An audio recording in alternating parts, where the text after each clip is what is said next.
Good morning and welcome to Tea with Lee. I have been scribbling some notes about our topic this morning, and I'm really looking forward to diving into this. So I'm going to be covering your body shape, apples or pears, and let me know in the comments where you're watching from. If you're catching me on the replay, hashtag replay in the comments, and let me know what body shape you think you are, apple or pear.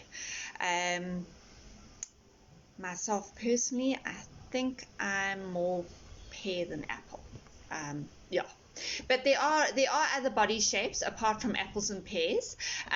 There's the ruler shape or the banana shape, and then there's the hourglass shape and the inverted triangle.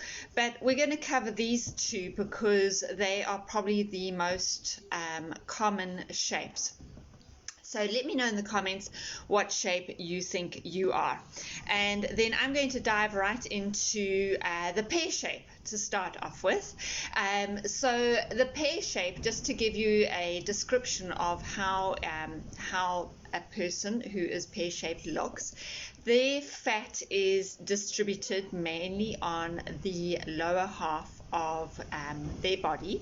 So their fat is stored in their hips, on their bum, on their thighs, and on their legs.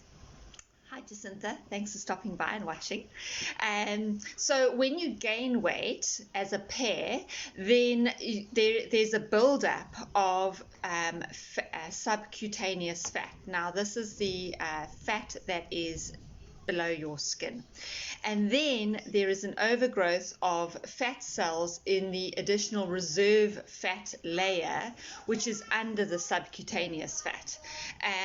And these fat cells then contribute to the appearance of cellulite. So you've got your subcutaneous fat, and then directly under that you've got your reserve fat layer, and it's the reserve fat layer, those fat cells, that cause the dimpling effect on your skin, which we call cellulite. So the pear shape is a result of a number of factors, including our age and then also our gender, although I have seen one man who had a pear shape, and it was a very odd looking shape for a man. But anyway, there we go. Then gender plays a role in pear shape, pregnancy, hormonal, your hormonal status, and then lifestyle choices too can have an impact on your pear, on your shape as a pear. The pear shape is really due to a dominance of the female hormone estrogen, and there are a lot of reasons for excess estrogen. So the first thing could be as a result of chemicals, and these are chemicals that you find in your household cleaning products, in your body care products, in your makeup, and they have estrogen mimicking factors, which then means that you have estrogen on top of estrogen on top of estrogen, and that leads to a dominance of estrogen in your body. Then it could also be because you are heading into perimenopause, or it could be post-pregnancy hormone fluctuations. Hi Kylie, thanks for joining us this morning. It also, another thing that could lead to the pear shape and estrogen dominance is long-term use of your birth control. On the other side of that, you could have low progesterone levels, and then your digestion is also a factor in whether you have estrogen dominance. So slow digestion, which means that you're not being really regular and going to the loo. Your liver is sluggish, so it's not doing its detoxification very well. And if you've got acne or PMS or moodiness that seems to be around all the time, then that could also be a sign of estrogen dominance. So what can we do about managing a pear shape? the subcutaneous fat is linked to physical activity or a lack of it. So the one thing that you can do is start to increase the amount of activity that you are doing on a daily basis.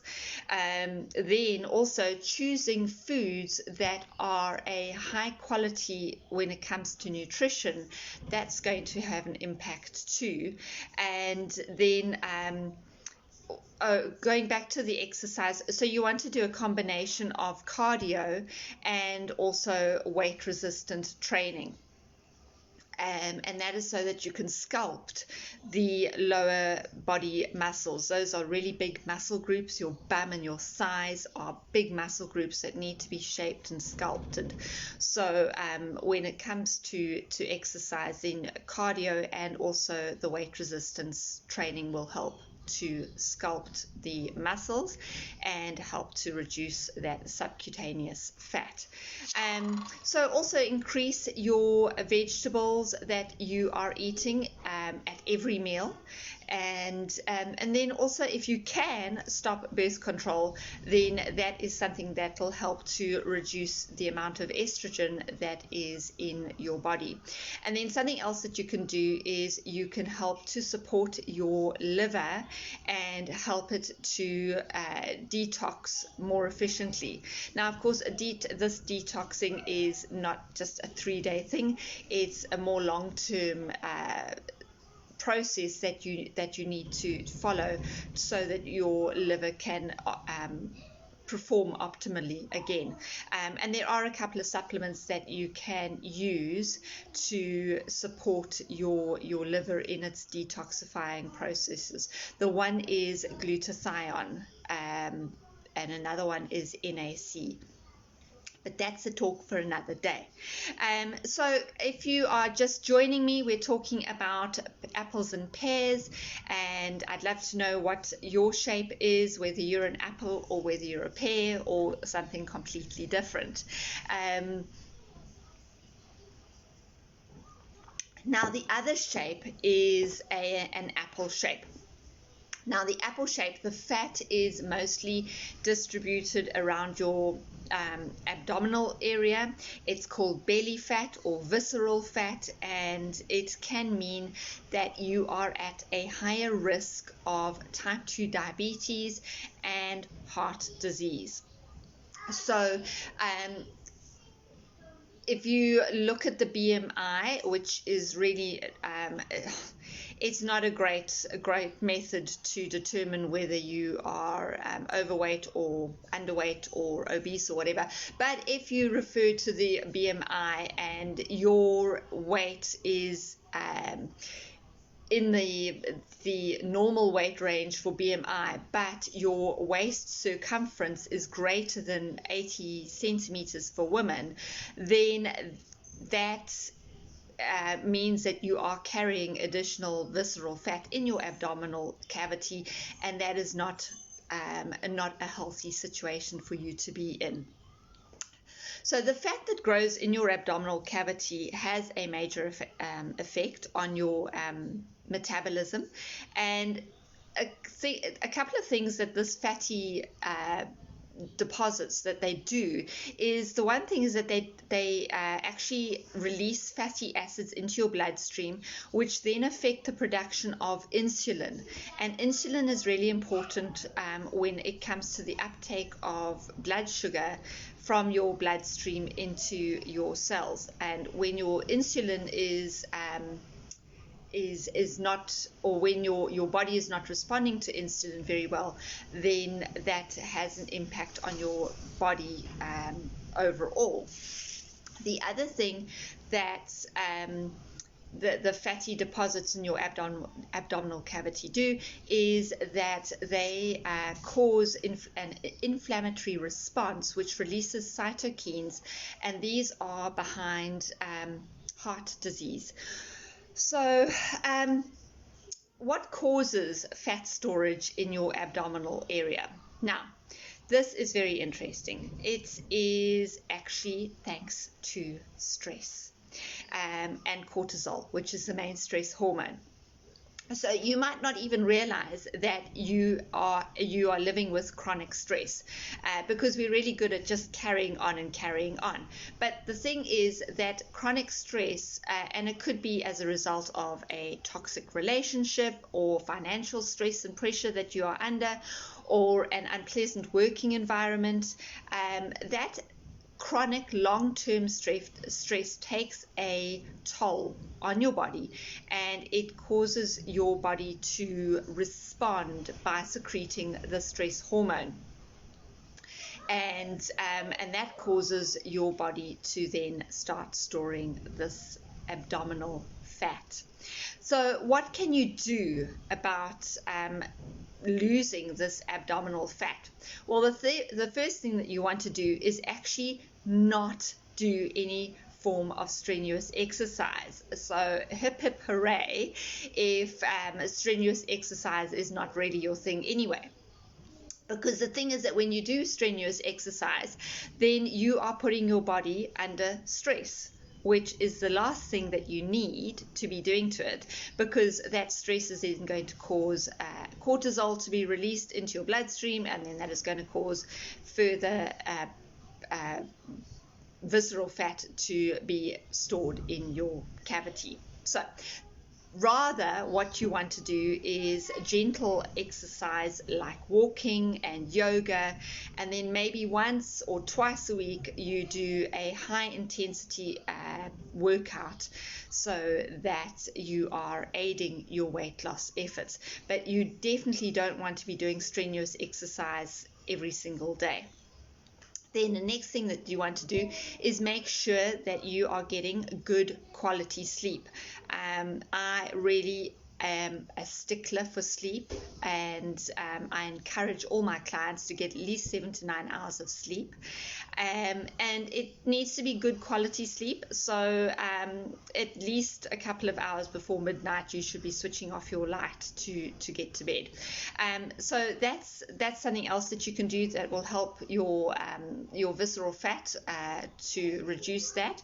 Then the next thing that you want to do is not restrict calories.